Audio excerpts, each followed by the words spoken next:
Olá, feras! Sejam bem-vindos a mais uma aula do nosso Jaboatão Prepara.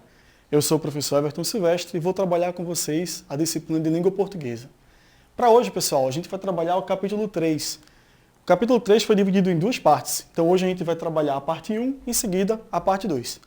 Em ambas as partes do capítulo, a gente vai trabalhar com os seguintes conteúdos: compreensão e interpretação de textos, significação das palavras. Então a gente vai trabalhar hoje com aquela leitura mais intensa para que a gente possa discutir os pontos mais importantes do texto e ver como é que a gente compreende aí toda a estrutura textual, levando em conta, claro, os gêneros e as classificações que dizem respeito à leitura e interpretação.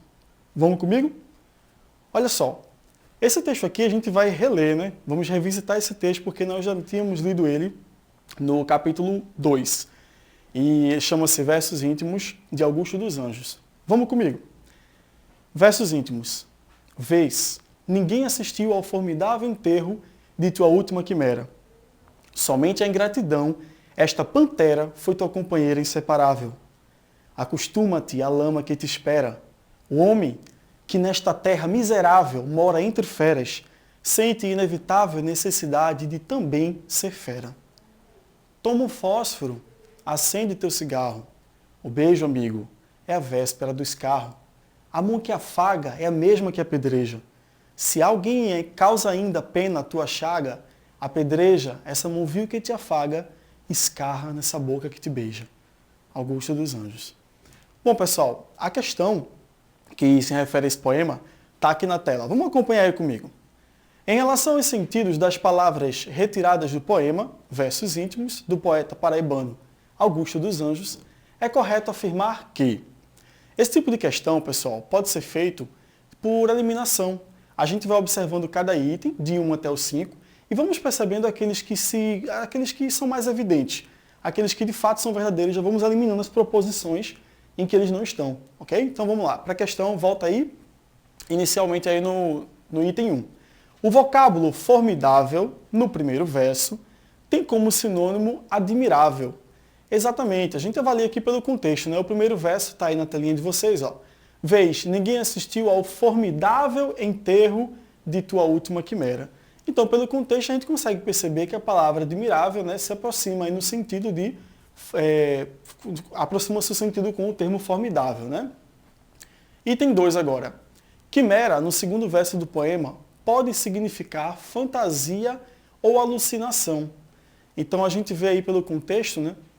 Enterro de tua última quimera. Veja que a partir daí para baixo, como a gente já leu o texto, vai haver uma série de desilusões que o eu lírico vai passar para o leitor. Então realmente a gente já consegue perceber pelo todo do contexto que vai se tratar de uma ilusão, né, que está ali morrendo, está acabando, e dali para frente a gente vai ter somente as desilusões que o poeta vai trazer para a gente. Mas ainda não é o suficiente para responder a questão. Vamos avaliar os outros itens, ok? No 10º verso do poema, o termo escarro tem uma conotação positiva. Bom, gente, de forma alguma, né? A gente viu lá na leitura do poema que o termo escarro, ele vem realmente com um tom depreciativo, uma coisa que gera na gente uma certa repulsa. Então não dá pra gente dizer que tem uma conotação positiva. Lembrando aí para vocês o seguinte, que denotação e conotação são elementos muito comuns na linguagem de prova. O elemento denotativo é aquele que tem um sentido do dicionário, o sentido real, mais próximo do concreto, né, do real. Enquanto o conotativo é aquele bom e velho sentido figurado. Vamos aí para o próximo item. Chaga, no primeiro verso da última estrofe, é sinônimo de doença. Então a gente vem aqui para a última estrofe e vê ali. A gente conta aqui. Se alguém causa ainda pena à tua chaga. Realmente a palavra chaga aí, ela se encaixa como se fosse uma doença, um mal, né, que você carrega. Então é mais uma possibilidade de resposta para a gente. Mas vamos avaliar os 5 itens. O 5º item aí, ó, no penúltimo verso do poema, a palavra vil significa desconhecida. Se você já viu essa palavra em outro contexto, você deve lembrar que o sentido de vil não é exatamente algo que se desconhece, mas é algo que pode ser nocivo, tá? Então, ó, nós temos aí como resposta o item D. As alternativas corretas são a 1, a 2 e a 4. A gente vê que realmente o termo formidável tem o mesmo sentido que admirável, né, por proximidade, sinônimos ali. A gente vê também que a quimera equivale à fantasia ou alucinação, como eu expliquei para vocês. Depois daquele verso, o que o eu lírico vai trazer são desilusões da vida dele, né? E por fim, ali o item 4, a palavra chaga realmente traz esse sinônimo de doença. E a gente conseguiu resolver a questão tranquilamente. Se fôssemos fazer por eliminação, ao confirmarmos que o item 1 é verdadeiro, a gente já poderia descartar ali o C e o E. E cada vez que eu confirmo mais o item verdadeiro, eu vou descartando os outros. Isso me ajuda a chegar numa resposta de forma mais confiante. Ok? Vamos embora para a questão 2? Bom, a questão 2 é sobre o mesmo poema ainda do Augusto dos Anjos. Vamos comigo aqui. Analise as proposições a respeito do poema Versos Íntimos. Proposição número 1. Augusto dos Anjos se utiliza no poema de diversos verbos no imperativo que conferem ao texto um tom de diálogo com o leitor. Bom, se você voltar para o poema, você vai ver que ele diz o quê? Vês, né? Está aí no imperativo. Que mais? Acostuma-te à lama que te espera. Então, acostuma-te está no imperativo. A gente vê aqui também toma, acende. Então, realmente, são muitos verbos que estão no imperativo. Isso já dá a gente aí uma ideia de que ele está falando diretamente com o seu leitor. Portanto, a gente pode pensar aí nessa possibilidade da busca do diálogo por parte do eu lírico, né? Vamos agora para o item 2. O eu lírico, na interlocução que estabelece com o leitor, dá-lhe conselhos que visam lhe passar uma mensagem de esperança. Gente, esperança, né? O beijo amigo é a véspera do escarro, a mão que apedreja é a mesma... Então, assim, a mesma que afaga. Então, a gente vê que não tem esperança. Pelo contrário, é sempre uma desilusão. Esse item 2 aí, a gente já vai colocando ele para fora. Olha o item 3. O eu lírico deixa clara uma visão pessimista e rancorosa em relação à vida e às pessoas com quem convive. Esse aí faz mais sentido, né? A gente viu lá na leitura e na análise do texto que realmente ele não está com uma visão muito poética aí sobre a vida e as pessoas com quem ele convive. Vamos agora para o item 4. Em Somente a Ingratidão, esta pantera foi tua companheira inseparável? Pantera representa a força necessária à convivência social. Veja que ele fala, somente a ingratidão, esta pantera. Então, será que a palavra, dizendo respeito aí ao termo ingratidão, seria um sinônimo de força? Vamos pensar direitinho, mas não vamos eliminar ainda essa possibilidade. Vamos agora para o quinto item para a gente resolver esse problema. O verso, toma um fósforo, acende teu cigarro, apresenta um raro momento de prazer que o interlocutor teria em uma atmosfera de sofrimento e pessimismo. A gente vê que essa possibilidade aí é muito viável, uma vez que nós sabemos que antigamente, os homens tinham muito esse hábito de fumar. O hábito do tabagismo, do cigarro, era realmente um momento de prazer. Para quem é fumante, associa sempre o ato de estar fumando um cigarro a um momento de prazer, um momento prazeroso. Então esse item 5, ele traz aí para a gente uma possibilidade muito forte, um item verdadeiro. Agora, avaliando aqui as questões, olha, chegamos à resolução. Os itens 1, 3 e 5. Para a gente bater o pé aqui direitinho, olha só, o 1 é aquele que fala sobre os verbos no imperativo, confirmadíssimo. A gente viu que os verbos no imperativo dão ideia de diálogo, né, com o interlocutor. O item 3 é aquele que fala sobre a visão pessimista das pessoas que convivem com o eu lírico. Também está verdadeiro, a gente confirma aí. E por fim, o item 5, que é aquele que fala sobre a sensação de prazer momentânea quando ele acende o cigarro. Fechando aí a nossa resposta nessa questão. Então, duas ótimas questões de interpretação do texto. É necessário que a gente faça, né, as ligações das nossas ideias depois da leitura para poder chegar a essas respostas. Ok? Bom, vamos seguindo aí para o próximo texto. Também é um texto já conhecido nosso, intitulado Como Desenvolver uma Cultura de Cooperação e Afastar o Bullying. Eu vou reler o texto com vocês para, a partir daqui, a gente construir o nosso raciocínio e resolvermos as proposições a seguir, as questões a seguir, tá? Então vamos lá. Como desenvolver uma cultura de cooperação e afastar o bullying. O desenvolvimento de uma cultura de cooperação está diretamente relacionado ao combate ao bullying. Isso porque entender o processo educacional como uma prática que conduz à cooperação e ao respeito mútuo ataca a raiz dessa violência. Mas quais métodos podem ser adotados para se posicionar contra o bullying? Qual o papel da escola na consolidação dos valores entre seus alunos? Então o texto traz aí já duas perguntas importantes na introdução. ele pergunta para a gente de que maneira pode ser feito o combate ao bullying e qual seria o papel da escola. Eu estou comentando com vocês essas duas perguntas porque isso já ajuda a gente a mergulhar no desenvolvimento do texto com a ideia na cabeça do qual seria o propósito do texto. Uma vez que essas perguntas são feitas na introdução, então provavelmente elas serão respondidas no desenvolvimento. Vamos a ele. O desenvolvimento de uma cultura de cooperação nas instituições de ensino relaciona-se com o entendimento do espaço escolar, não apenas como um local de ensino formal, mas também de formação do jovem como cidadão. Em outras palavras, a escola tem papel fundamental no desenvolvimento dos valores dos jovens, estabelecendo conceitos relacionados aos seus direitos e deveres, à cooperação, ao respeito e à solidariedade. Nesse contexto, o bullying vem sendo tratado com cada vez mais seriedade pela comunidade escolar e pelo governo de diversos países. No Brasil, inclusive, já existe uma lei anti-bullying. Apesar de não haver uma fórmula pronta para garantir a não ocorrência dessa prática, algumas medidas para o desenvolvimento de uma cultura de cooperação podem contribuir para evitar esse tipo de violência. Nessa perspectiva, é importante que a escola ofereça oportunidades para que os jovens entendam os benefícios do trabalho em equipe e a contribuição de cada um para o sucesso de atividades assim. Os jogos cooperativos são uma excelente ferramenta. Consistem em atividades nas quais é necessário um esforço conjunto para se atingir um objetivo comum, contrariando a estrutura competitiva e incentivando a participação total dos alunos. Desenvolver projetos e trabalhos em conjunto também é uma boa alternativa. Em um projeto anual ou semestral, é possível delegar funções e permitir que os alunos tomem responsabilidades diferentes. O mais importante desses processos é o desenvolvimento da comunicação, das trocas de ideias e das bagagens de conhecimento. É nessas trocas de trabalho coletivo que os alunos começam a perceber o impacto de suas diferenças na constituição de um objeto maior. Há ainda a importância do relacionamento com os alunos, em que professores e gestores podem oferecer oportunidades de diálogo que estimulem a abertura de um relacionamento de confiança e de cooperação.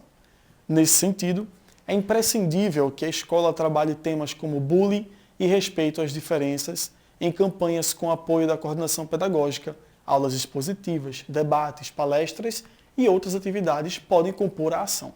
Além disso, a comunicação deve ser estendida aos pais, fundamentais para a resolução dos problemas relacionados à educação, cuja participação é imprescindível para o sucesso das práticas adotadas. Os pais devem se envolver ativamente, aproximando-se das ações da escola, entendendo a importância e a necessidade de atuarem junto aos seus filhos no processo educacional. Então vejam, meninos, que o texto traz aqui várias informações a respeito daquilo que foi questionado inicialmente, né? Tanto com relação ao papel da escola, como também as práticas que podem ser colocadas nesse ambiente para solucionar o problema do bullying. A gente vê que o papel da escola ele vai muito além dos muros da escola. Ele precisa trazer os pais, precisa trazer as famílias do estudante para dentro da escola, para que esse diálogo entre família, escola e o aluno, né, que é ali o elo entre os dois, aconteça de forma satisfatória. E assim a gente evite situações como bullying. E as medidas são muitas, né? Palestras, atividades, jogos cooperativos, que ele coloca aí como um bom exemplo, para a gente entender como é que o bullying pode ser combatido no ambiente escolar, ok? Agora vamos à questão, pessoal. O enunciado da questão 3 está aí na tela, acompanha comigo. Para o desenvolvimento da competência leitora, é essencial compreender a articulação das ideias em um texto, tanto a primária quanto as secundárias, pois estas oferecem suporte àquela. Trocando em miúdos, nós temos ideias primárias e ideias secundárias. Uma dá apoio à outra.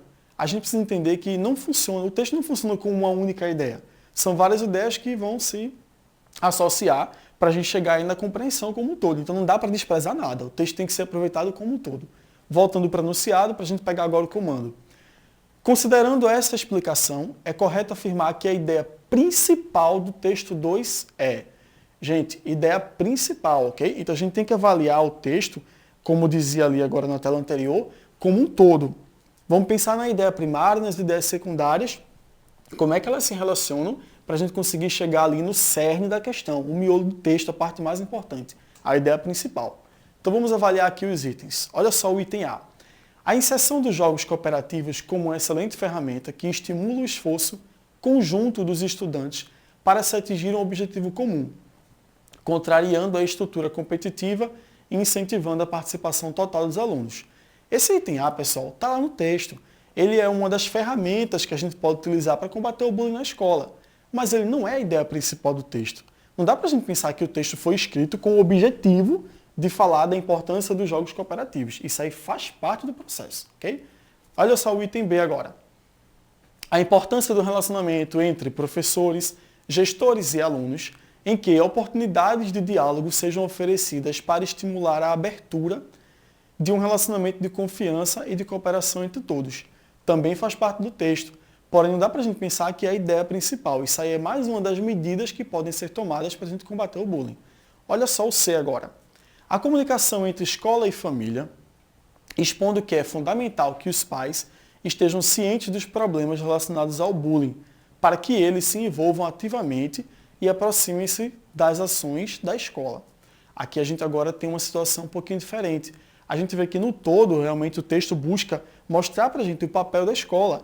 E essa escola como elo, né, para fazer esse contato entre a família e o aluno. A gente sabe que dentro de casa o aluno está com sua família, mas a escola pode ajudar nessa mediação. Vamos avaliar os outros itens para a gente chegar até a resposta. O item D agora. O entendimento de que a escola tem papel fundamental no desenvolvimento dos valores dos jovens e de que o processo educacional constitui uma prática que conduz à cooperação e ao respeito mútuo, atacando a raiz de problemas como bullying. Outra boa opção de resposta, veja que ela é até um pouquinho mais completa que a C, mas ainda não chegamos à nossa resolução. Temos que ver os 5 itens. Olha o item E. O desenvolvimento de projetos e trabalhos em conjunto com uma boa alternativa para delegar funções e permitir que os alunos tomem responsabilidades diferentes em um projeto anual ou semestral promovido pela escola. Esse item E traz mais uma medida aí do que pode ser feito para a gente resolver o bullying. Então aqui, ó, na telinha de vocês, a resposta aí é o item D, pessoal. E a gente vê que realmente ele é bem mais completo do que o item C, como eu já havia sinalizado para vocês. No item C se fala dessa importância do papel da escola e da família, mas o item D ele consegue reunir melhor toda aquela base que deu origem ao texto, né? A motivação para o texto ter sido escrito era exatamente essa. Era falar desse papel fundamental da escola nessa resolução de problemas. Não é nem só o bullying, né? Mas o bullying foi colocado aqui em foco, porém a ideia principal do texto era isso, era trazer o papel fundamental da escola para resolver problemas dentro desse ambiente escolar, né? Vamos seguindo aí. A gente vai agora para o texto 3, Bem no Fundo, do Paulo Leminski. Acompanhe comigo a leitura desse poema. No fundo, bem lá no fundo, a gente gostaria de ver nossos problemas resolvidos por decreto. A partir desta data, aquela mágoa sem remédio é considerada nula e sobre ela, silêncio perpétuo. Extinto por lei todo remorso. Maldito seja quem olhar para trás. Lá para trás não há nada e nada mais. Mas problemas não se resolvem. Problemas têm família grande e aos domingos saem todos a passear. O problema, sua senhora e outros pequenos probleminhas. É um texto aí do Neto Ribeiro, né? E traz aí pra gente uma reflexão a respeito do que seria essa ideia do problema. A gente às vezes acha que o problema é uma coisa muito simples de resolver, mas não é. O problema ele é uma constante na vida do ser humano e é sobre isso aí que o poema reflete, tá? Vamos aí para a questão agora para a gente entender como é que esse texto vai ser abordado num contexto de prova. Acompanhe comigo a leitura na telinha de vocês.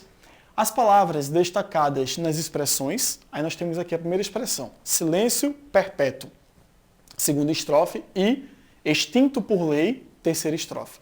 Transcritas do poema texto 3, significam dentro do contexto em que foram usadas, respectivamente. Então, olha só, a gente tem aí a palavra perpétuo, né, dentro da expressão silêncio perpétuo, e extinto por lei. A palavra aí, extinto, é a palavra que está sendo colocada em evidência. Avaliando os itens de A até E, a gente vê aqui as possibilidades de relacioná-las com os sentidos passados nas expressões. Então, provisório e inflamado. Será que a palavra perpétuo significa algo provisório? E será que a palavra extinto significa algo inflamado? A gente sabe que pelo contexto já dá para eliminar esse item A, né? Na verdade, a ideia de perpétuo é bem diferente de provisório. É uma coisa que se mantém, é permanente. Vamos ver o item B para ver se a gente consegue chegar a uma resposta. Grandioso e acabado. De forma nenhuma, né? Esses dois elementos que estão aí presentes no item B não dizem respeito ao sentido que a gente vê aplicado aos termos perpétuo e extinto. Vamos ver aí o item C. Efêmero e ativado. Mais uma vez, pessoal, a palavra perpétuo não diz respeito a algo passageiro, algo que vem e que logo em seguida acaba. É algo que se prolonga. Então, só de ver a palavra efêmero, a gente já pode eliminar, porque efêmero é aquilo que é passageiro. Então, já elimina o item C. Agora, o item D nós temos aí, ó, eterno e dissolvido. Opa, perpétuo e eterno têm um sentido próximos. Então aí está tranquilo para a gente, já fica mais confortável chegar a uma resposta de forma segura. Avaliando aí, ó, o termo dissolvido, dissolver é algo que se acaba, né? Que você dissolve, então aquilo que foi dissolvido foi aquilo que foi acabado. Isso é uma casca de banana até pensando no item B, porque realmente dissolvido poderia ser interpretado aí como acabado, mas eu jamais poderia interpretar perpétuo como grandioso. Então a gente chegou agora finalmente na nossa resposta ao nosso item D, eterno e dissolvido. Eterno porque diz respeito a perpétuo, que é algo que se prolonga, né, não tem fim, e dissolvido aquilo que está extinto, aquilo que se acaba. Okay? Dessa forma a gente já elimina aí também o item E, que trazia as palavras interrompido e eliminado. Okay? Vamos seguir agora para o texto 4. É um texto de cunho informativo. Pela própria estrutura do texto, você já percebe que se trata aí de um texto jornalístico, né? Você tem lá a manchete, temos ali o subtítulo. Vamos ver como é que esse texto se desenvolve. 64% dos venezuelanos perderam média de 11 quilos por falta de alimento. Pesquisa foi elaborada com informações obtidas entre julho e setembro. Por isso, resultados não refletem o efeito da hiperinflação que começou em outubro. A pesquisa sobre condições de vida na Venezuela, ENCOVE, apresentada nesta quarta-feira e realizada com 6.168 famílias de todo o país, feita pelas principais universidades venezuelanas, revelou que 64% dos entrevistados afirmam ter perdido uma média de 11 quilos no último ano por não ter acesso a alimentos. A ENCOVE, realizada a cada ano desde 2014, foi elaborada com informações obtidas entre os meses de julho e setembro. Por isso, os pesquisadores deixaram claro, no dia da sua apresentação, que esses resultados não refletem o efeito que teve sobre os venezuelanos o fenômeno da hiperinflação que começou em outubro. Cerca de 64% das pessoas afirmam ter sofrido uma perda de peso de 11 quilos no último ano, disse Marinela Herrera, da Universidade Central da Venezuela, UCV, pós-graduada em Nutrição Clínica pela Universidade Simão Bolívar, USB. Ela explicou ainda que 61% dos consultados disseram ter ido à cama com fome, porque não contavam com os alimentos suficientes, e 90% que sua renda não é suficiente para comprar os alimentos necessários. Além disso, 78% dos entrevistados dizem que não conseguem muitos dos alimentos da cesta básica. Os resultados apresentados pela especialista em nutrição indicam que, diante dessa realidade, 63% das pessoas praticaram a estratégia de reduzir os alimentos em casa ao eliminar refeições ou diminuir as porções nos pratos. Segundo a pesquisadora, há 20% que não tomam café da manhã e os lanches estão praticamente eliminados, enquanto 70% dizem que não conseguem comprar alimentos saudáveis e equilibrados. Marinella acrescenta que, definitivamente, 80% das famílias apresentam algum grau de insegurança alimentar, o que significa que foram identificadas com 3 ou mais das variáveis anteriores que têm a ver com acesso, custo ou qualidade. Situação complicada, né? A nutricionista afirma, por fim, que atualmente existe uma deterioração na qualidade dos produtos que a população está consumindo, que a dieta consiste em arroz, milho, farinha de trigo, tubérculos e as fontes de ferro e outros nutrientes se reduziram. Então a gente vê aí um texto que traz uma denúncia importante, né? O texto é de maio de 2018, e a gente vê aí que o texto traz uma denúncia muito forte sobre essa questão da saúde alimentar, né? A gente não tem mais, alguns povos não têm garantia na sua alimentação, então isso deixa a pessoa aí subnutrida. Vamos aqui agora à questão 5. Analise o seguinte trecho. A nutricionista afirma, por fim, que atualmente existe uma deterioração na qualidade dos produtos que a população está consumindo. Está no 6º parágrafo. Ajustando o que for necessário para garantir a concordância, é correto substituir o substantivo, mantendo seu sentido no texto por. Então, o substantivo ali é deterioração. A gente vai agora avaliar qual seria a palavra que poderia substituir esse substantivo aí. Será que deterioração equivale a aumento, impedimento, agravamento, transtorno ou declínio? A gente tem que pensar que durante todo o texto foi falado a respeito da falta de qualidade. As pessoas foram perdendo a qualidade na alimentação. Elas foram tendo dificuldade de comprar alguns itens da cesta básica. Então isso já mostra para a gente uma ideia de queda nessa qualidade. O que já nos leva aí a associar ao último termo. A palavrinha ali, posta na letra E, declínio. Então o termo deterioração, levando-se em conta o contexto que desde o princípio fala sobre essa queda na qualidade da alimentação dos venezuelanos, já leva a gente a pensar em queda ou declínio. Ok? Questão tranquila, né, pra gente. Vamos agora aí para o texto 5, que vai nos dar base aí para a próxima questão, para mais outras duas questões. Movimentos sociais, breve definição. Acompanhe comigo a leitura. Em linhas gerais, o conceito de movimento social se refere à ação coletiva de um grupo organizado que objetiva alcançar mudanças sociais por meio do embate político, conforme seus valores e ideologias, dentro de uma determinada sociedade e de um contexto específicos, permeados por tensões sociais. Os movimentos sociais podem objetivar a mudança, a transição ou mesmo a revolução de uma realidade hostil a certo grupo ou classe social. Constroem uma identidade para a defesa de seus interesses, sejam eles a luta por algum ideal ou o questionamento de uma realidade que se caracterize como impeditiva à realização de seus anseios. Tornam-se porta-vozes de um grupo de pessoas que se encontra numa mesma situação, seja social, econômica, política, religiosa, entre outras. Gianfranco Pasquino, em sua contribuição ao Dicionário de Política, 2004, organizado por ele, Norberto Bobbio e Nicolau Matteucci afirma que os movimentos sociais constituem tentativas pautadas em valores comuns àqueles que compõem o grupo, de definir formas de ação social para se alcançar determinados resultados. Então veja que até então o texto traz para a gente uma reflexão sobre o que viriam a ser os movimentos sociais e ele procura embasar isso aí no conhecimento mais voltado para essa área do estudo. Né? O que seriam movimentos sociais, como é que eles funcionam. Então o compromisso do texto até então é definir o que seriam os movimentos sociais. Vamos avante para ver o que é que vem aí para a gente. Acompanhe comigo a leitura aí na tela.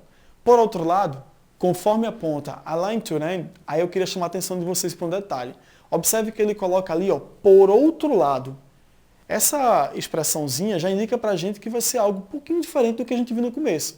Então, uma outra visão, né? Vamos seguindo aí.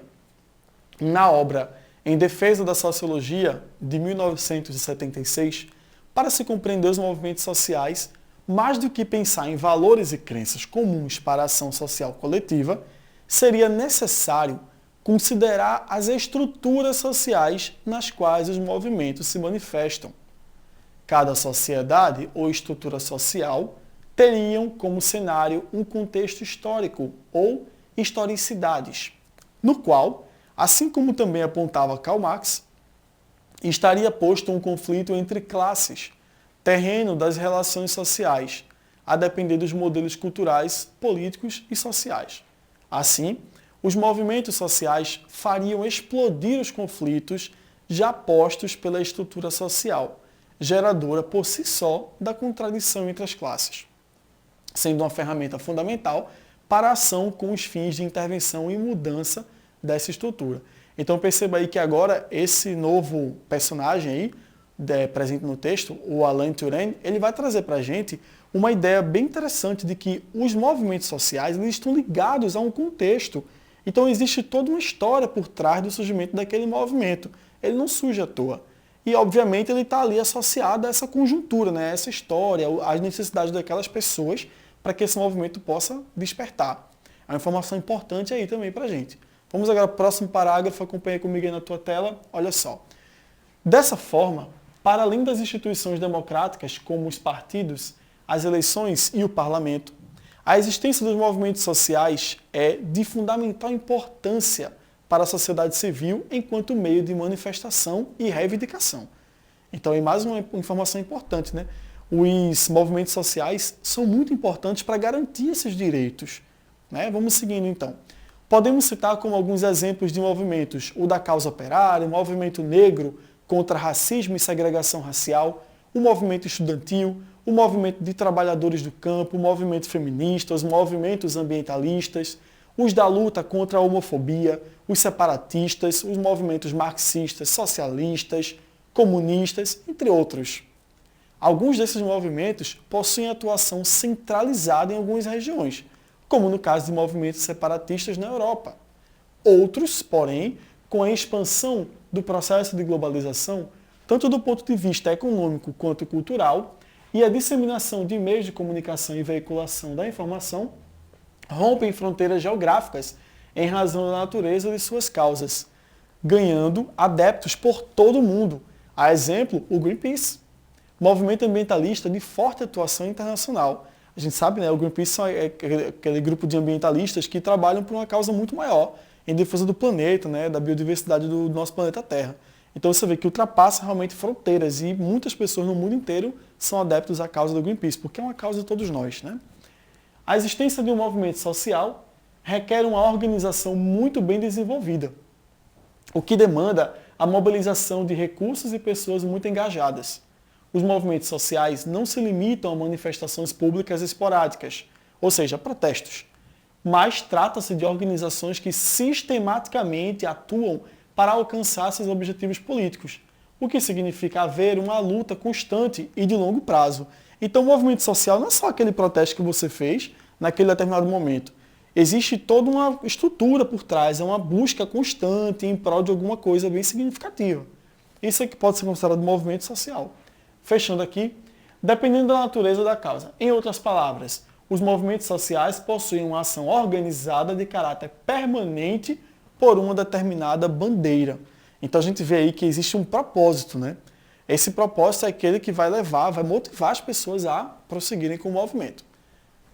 Questão 6 aí. Que alternativa abaixo poderia resumir a ideia central do texto 5?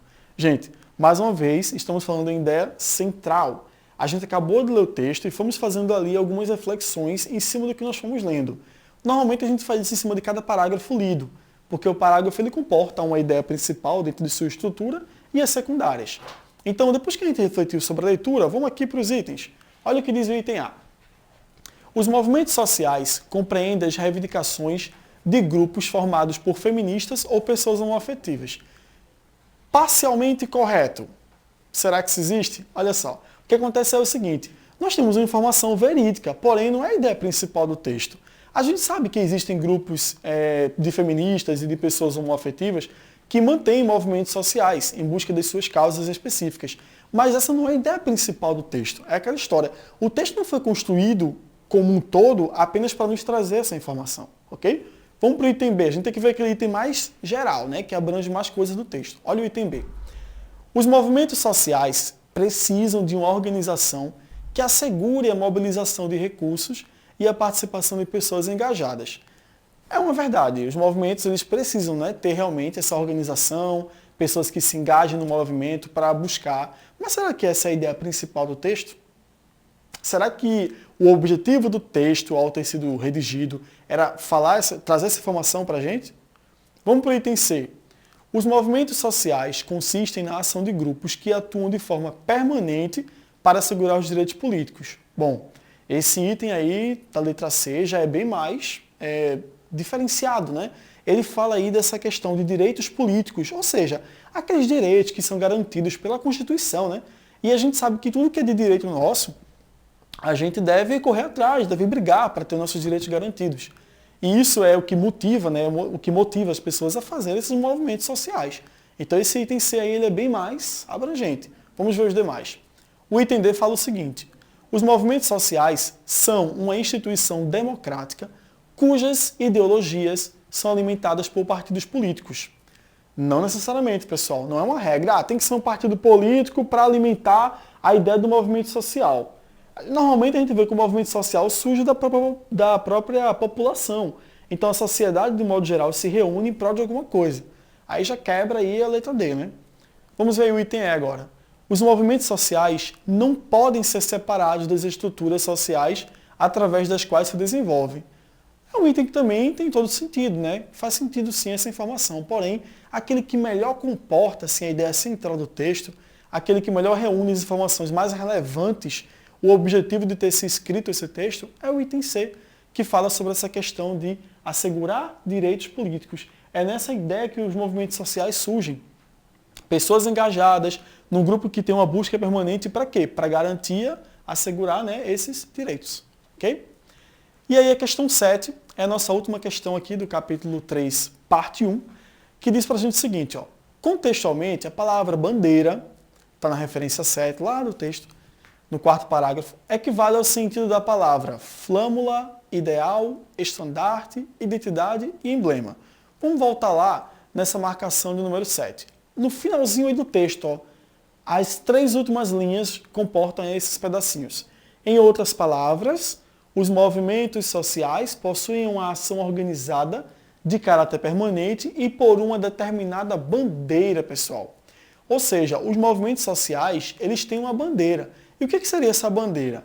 Será que seria um emblema, uma identidade, um estandarte, um ideal ou uma flâmula? Gente, o texto quer dizer que os movimentos sociais lutam por uma causa, um ideal.